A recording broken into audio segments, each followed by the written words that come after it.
ones. So I get to pick for the next one. Donald Trump versus Gary Johnson. If I said, I hate to say I told you so, I'd be lying, because sometimes I really enjoy saying I told you so. I told you you were going to be disappointed with Donald Trump. I told you that he was unreliable and inconsistent. I told you that he couldn't be trusted. And before he has even taken office, we hear the biggest campaign promises of his being broken. We're going to drain the swamp. Oh wait, no, we're going to go to the deepest, darkest parts of it and hire all the nastiest people, the nastiest evil swamp creatures of Washington, D.C. that we can possibly pack into a cabinet. We're going to build a wall. Well, maybe not. What are the other big ones? Hillary. Oh, right. Lock her up. We're going to lock up Hillary Clinton. Let's see. Lock up Hillary Clinton. Lock up Hillary Clinton. What would be the most possible divergent position from that? Oh, we're going to help her heal. Yeah.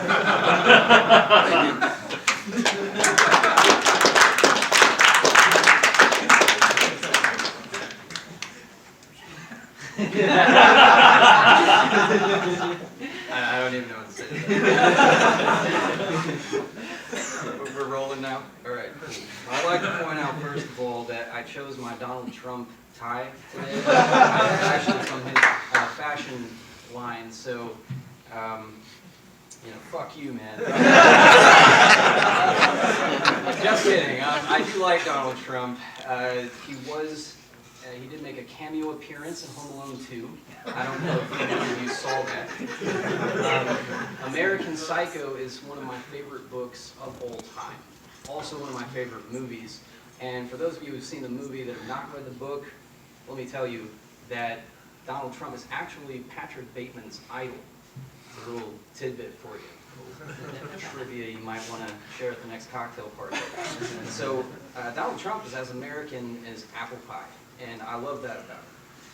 I would agree, though, that he can't be trusted, that he is unreliable and inconsistent, as Mr. Kokesh said. I mean, the fact that he was a Democrat, ran as a Republican, the fact that he is an international businessman and, ran on a nationalist platform, that should give you pause to consider what is going on, right? On the other hand, I voted for him, and I am wearing his tie, because Gary Johnson's a fucking douchebag.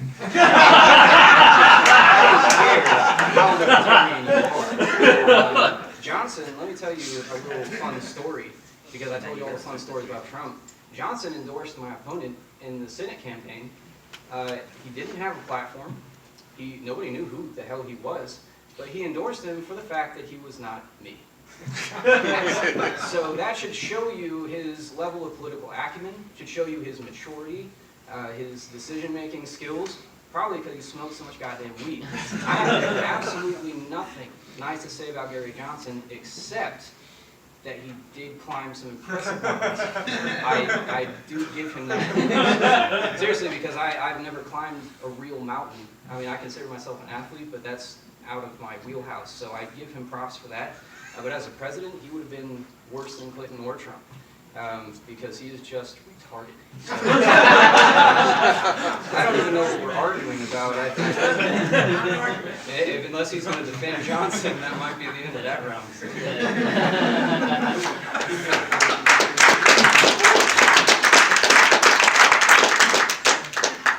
I will proudly defend my former governor of New Mexico and not resort to ad hominems tonight. Big fat cake.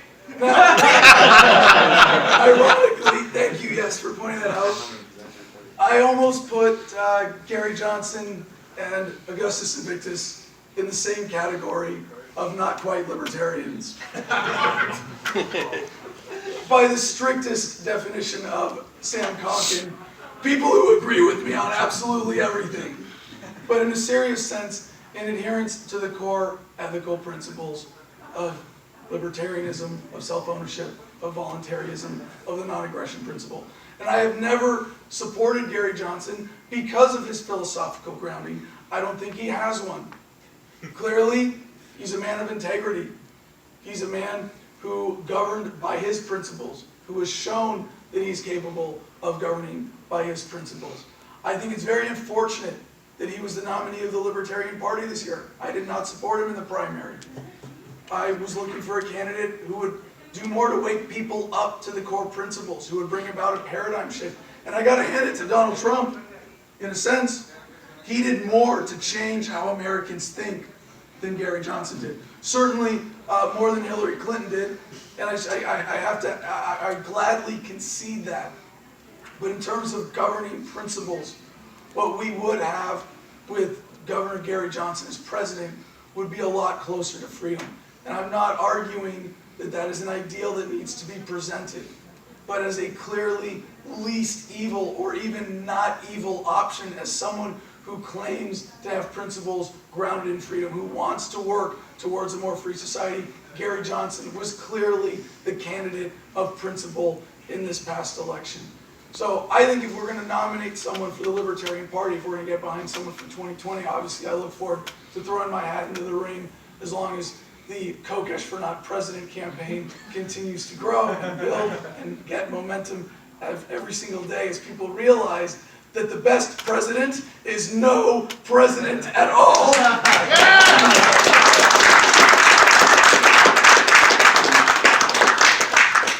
We have the potential with these ideas and with principles to change the world. And I think Gary Johnson was nominated because there are a lot of people in this party, in this movement, who are afraid of these principles. And I think this is the last thing I have to say on this subject, and I'll just turn the mic over to you for whatever you want to say on the subject in general. But there are a lot of people in this movement who've been around for a long time. Most of us are new. But the people who have been here for a long time know what it's like to wake up when you really feel like you're the only one. And all of us know this to some extent, right? This is still a tiny movement. People who get freedom as an ethical concept, as a principle. I think we'd be lucky to claim 1% of America, 3.2 something million, if that's what we are. So it's very scary to see that and to feel alone. And it's very tempting to water down this message, to want to moderate our views, to say, well, we don't really believe in the ideal of a stateless society. We want some form of institutionalized violence called government controlling us. We just want it to be socially awkward and fiscally, socially liberal. That joke never gets old. Socially liberal, fiscally conservative.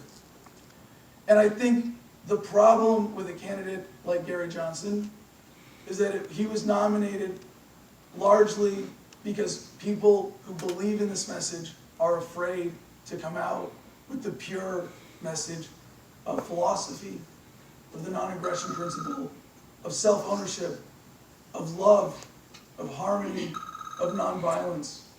And when we speak from principle, that's when we have the potential to really grow this movement, wake people up, and move humanity forward. Thank you.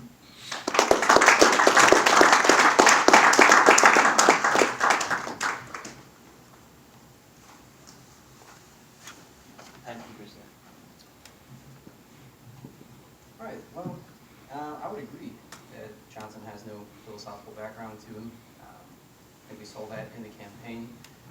I said the same thing about Marco Rubio in my campaign, that he has no principles. I mean, that's a little further than what Mr. Kokesh is saying Johnson, but you take someone like Marco Rubio, absolutely no principles, just the quintessential slimy politician, the horse trader, the back scratcher. That's all I saw him as. But Johnson's in a similar vein, where he would flip-flop because he doesn't really seem to believe in anything except weed and gay marriage and all the other things that everyone else already believes. So I'd have to agree with Mr. Kokesh on that, even if I am much, much, much much, much harder on Johnson than Mr. Kokesh. Now, Mr. Kokesh says that what we would have with Johnson in government would be a lot closer to freedom than anything we would have with Clinton or Trump. I would agree as far as Clinton is concerned. I would disagree as far as Trump is concerned, only for the fact that the president is the sole organ of foreign affairs in our government. In the federal government, the president is the sole organ of foreign affairs for us.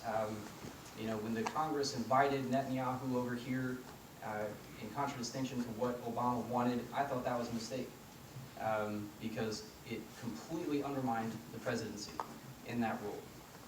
With someone like Johnson, who knows his ass from a hole in the ground, maybe, when it comes to foreign affairs, we would have been a laughingstock.